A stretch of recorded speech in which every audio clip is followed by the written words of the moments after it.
America is home to 33 million small businesses, the beating heart of communities across the country. And proof that the American dream is still alive.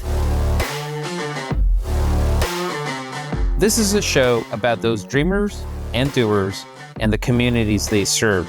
Their real life stories. Their struggles and successes. Their grit, determination, and passion. And the people who fight to keep their American dream alive. I'm Alfredo Ortiz. I'm Elaine Parker. And it's time for another episode of Main Street Matters, America's small business megaphone. Hello and welcome to another episode of Main Street Matters, America's small business megaphone. I'm Alfredo Ortiz, the CEO of Job Creators Network. And today we are truly honored and privileged to have an incredibly important guest, the chairman of the Republican National Committee, Michael Whatley. Chairman Whatley, thank you so much for joining us today and taking the time to share your views and thoughts about what's going on in D.C. with all of our viewers. Well, it's great to be on with you. Well, thank you so much. Well, before we get into all the wonderful things to report on the 6 months of the Trump administration and all the wonderful wins, I love talking to people about first, how did you get to be chairman of the RNC? Like, what is that process to become that? I mean, because I'm sure there are a lot of people who are like, yeah, I want to be able to be chairman one day. I mean, what is that process and how did you get to where you are today? Well, the short answer is the president called me one night and he said, hey, I understand Ronna McDaniel is going to be stepping down as the chair at the RNC, and I'd really like you to be the next chair.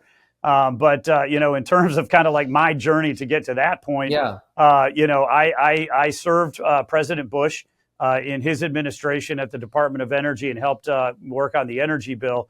Also did a stint in the Senate as Elizabeth Dole's chief of staff. And so when we moved from Washington back home to North Carolina with my family, I got pulled into the Trump campaign in 2016 and then as the state party chair for the North Carolina Republican Party in the 2020 election cycle. And so, was really kind of involved in politics down there during the 2020 cycle, which we won in North Carolina.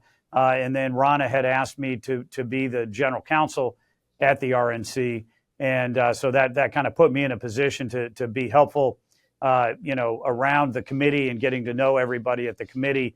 And of course, working with the president and his team to the point where when there was a vacancy, they asked me to step up and help fill it. Well, that's wonderful. I guess getting a call from the president would work for anybody. I guess that's a call you just can't say no to, I'm sure. Well, obviously, thank you for all you've done. Thank you for your service. Thank you for the amazing win in November. We've had a great 6 months. July 4th was truly historic in so many different ways. Obviously, it marks the beginning of our 250th birthday of this country. But it also marked a very important signing of a bill, the One Big Beautiful Bill. Talk to us a little bit more about that, especially the impact for our small business owners. I know there's a couple of key provisions in there that really are important to our small business owners. Talk to us about that, but also just the overall impact it's going to have on our economy. When you think about the president's campaign over the course of the last several years, it really kind of came down to a series of fundamental campaign promises that he made, which were to rebuild the economy, restore our borders, and make sure that we're the strongest country on the face of the earth. This bill is the embodiment of that agenda. We call it promises made, promises kept. And when we talk about the various provisions in the bill, the energy security provisions, the border security provisions, the national security provisions that are in there, those are all fundamental in terms of keeping the promises that the president made during the course of that election cycle. But ultimately, the biggest impact is going to be on the economy, and it's going to be for small businesses. It's going to be for every family, for every community. And the main part that they put in there was extending the Trump tax cuts from 2017, which were specifically designed to help job creators, to help small business owners, to help the lower income and working class Americans. And so getting those extended out is tremendously important, making them permanent. And then no tax on tips, no tax on overtime, no tax on Social Security. So, you really have the exact opposite of the Democratic playbook, which is, to try and punish job makers and make it harder for lower class and working class Americans to get by. Whereas in this bill, the impacts are going to be tremendous. What we're going to see are more jobs. We're going to see higher wages. We're going to see lower unemployment across the board. So really fundamentals of this bill are working, class Americans.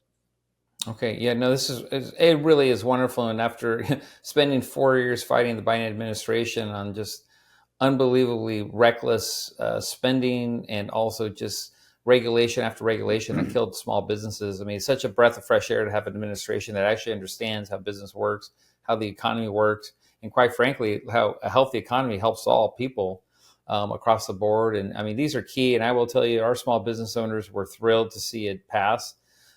We had one small business owner actually that had pretty much bet the entire year that it was going to happen. He's expanding his restaurant down in South Miami. He was putting in a small manufacturing facility, a food facility.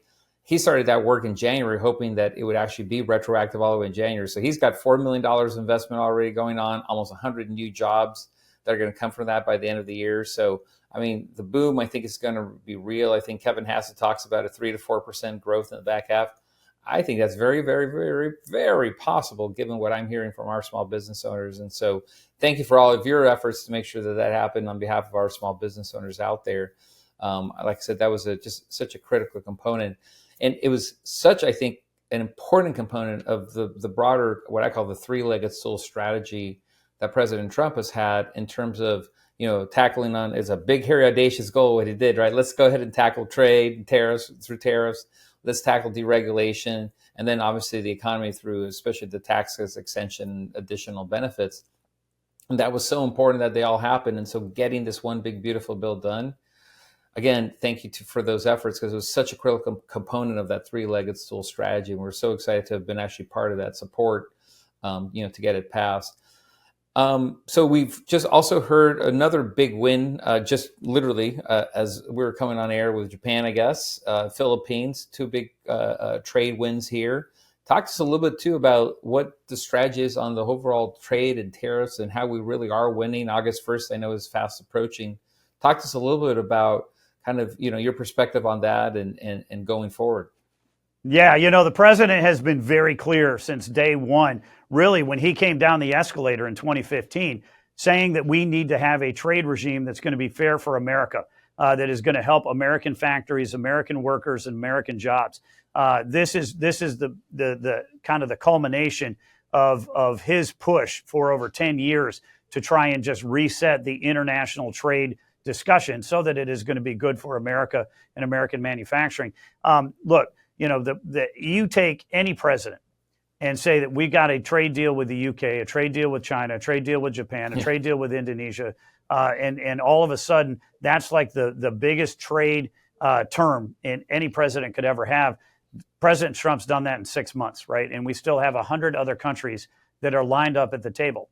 And his strategy of flipping the table and putting tariffs on everybody and saying, come back to the negotiating table if you want to bring these tariffs down has been record-setting in terms of its effectiveness. Now, certainly it caught everybody's attention, and it definitely caused, some jitters in the market. But since then, everybody understands exactly where the president is going. He's been very transparent about this. He's got an unbelievable team between Jamieson Greer, Secretary Rubio, Secretary Bessent, and the whole team that's working on this, which is why simultaneously the stock markets are at record highs. Inflation is actually coming down, and we are getting these trade deals done right now. And I think that fundamentally his approach was very different than every other president who said, we're going to do these one at a time, no matter how long it takes. We're going to give these guys as much time as they need to negotiate.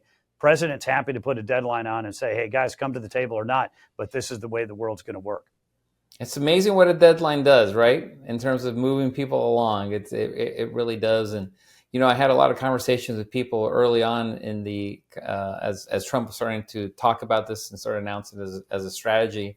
They're like, he's crazy. He's absolutely crazy. And these were, quite frankly, some of my Republican brethren who are versed in these topics. And I said, he's crazy like a fox. I'm telling you, this guy knows, President Trump knows the definition of leverage. We're the world's largest consumption economy. The other economies could not survive without the American economy, without the American consumer. He knew that. He leveraged it oh so beautifully. And it was really exciting to see these deals are starting to come through on the trade side, and really is about jobs, jobs, jobs in America, right? Look, I just saw Governor Youngkin on the AstraZeneca deal, $20 billion investment in Virginia alone. I mean, we're talking trillions of dollars that are going to be coming in the U.S. over the next few years. Manufacturing jobs coming back. These are U.S. Good paying union jobs. I mean, this is amazing. Well, it is. And even just in Japan, $550 billion in terms of job investment, job creating investments that are going to be made in America. And you also, tack on, trips like he did to Qatar, UAE, and Saudi Arabia, where he brought back over $2 trillion worth of investments that are going to be made into America. And it's tempting, in the Washington bubble to kind of look at this all as a game.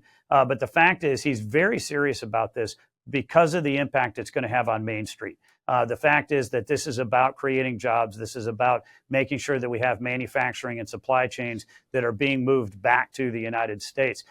Every aspect of that three-legged stool that you described, when we talk about the tax provisions, we talk about the trade and tariffs, and then also you got to be, focus on the regulatory relief agenda that is very serious and is taking place without a lot of fanfare from all the different departments and agencies. Right. What we want to do is set the table so that our small business owners can go out there and make the decisions like the gentleman you just talked about down in Miami. That is the American story, right? And this is a guy who's willing to go out and put capital on the table, but we need a government that is going to back him in terms of all of those aspects, from trade to tariffs, to taxes and to a regulatory function. That's where President Trump is coming from. And really, it's because we've never had a president before who was a job creator. Never had a small business owner who became a president, who understands how these markets and how, these government regulations really truly affect the folks that create jobs on Main Street. Right. No, absolutely. You mentioned again the regulatory environment. I mean, people kind of forget that regulations are a hidden tax, especially to businesses. And under the Biden regime, we had over $2 trillion of regulations imposed on our small businesses and our businesses in general. I mean, that in of itself is basically, like I said, a tax on our businesses and was bogging things down. And so, add that to, the potential wins for this administration. It's just incredible. So really quickly, also another thing that's just happened, another big win. I'm telling you, there's so much to report here. I could have you on for about 2 days probably. But a rescissions package, right, was just passed in the House, and people were excited about to see that actually happen in the Senate, and things are moving forward with another rescission package. But to the average person, the average small business owner, average just person out there, what is a rescissions package? Why was that so important? Why wasn't that all included in the one big beautiful bill? What is the budgeting process that makes this so important? And why will there be others and other reconciliation packages? These are all fancy terms that they mean a lot to you and to me. But again, to the average person, can you help break it down a little bit for them to understand? Yeah, look, I think when you talk about the global economy and we talk about where the American government is, we need to get back to a balanced budget. The fact is we have $37 trillion in debt right now. We are actually paying more on an annual basis now to service our debt, to pay the interest on our debt than we do on defense spending at the Pentagon. So it's a very real drag on the economy. We need to get our spending back in control. So the great big beautiful bill, what it did was it actually brought down spending by about $1.7 trillion in spending, which is absolutely essential. It also, had the tax cuts and other provisions to take the economy up. But there's a separate set of spending that has already been approved and funded by previous Congresses that we want to go ahead and strip out. That's a rescission bill and basically it's a separate bill. Cannot go into the big beautiful bill because that's a different reconciliation, has rules on what can go in the bill and what can't go in the bill. So it's a $9 billion package that the House and the Senate passed, sent to the president to be able to strip out funding for things like NPR and other wasteful spending programs that are out there.